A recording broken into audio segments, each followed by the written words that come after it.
একটি ছোট গ্রামে রাহুল নামে এক দুষ্ট ছেলে থাকত।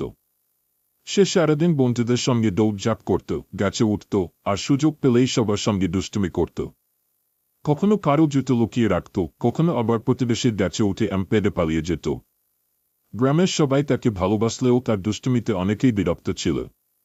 একদিন রাহুল মজা করার জন্য গ্রামের রাখালের বাঁশি বাজিয়ে চিৎকার করে বলল, বাঘ এসেছে, বাঘ এসেছে। সবাই লাঠি নিয়ে ছুটে এল, কিন্তু কোথাও কোনো বাঘ ছিল না। সবাই বুঝল রাহুল মিথ্যা বলেছে।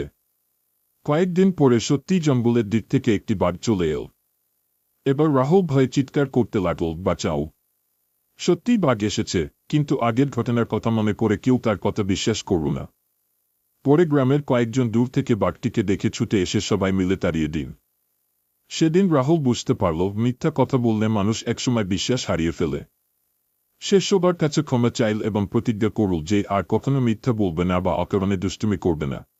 এই রকম কার্টুন ভিডিও দেখার জন্য চ্যানেলটাকে সাবস্ক্রাইব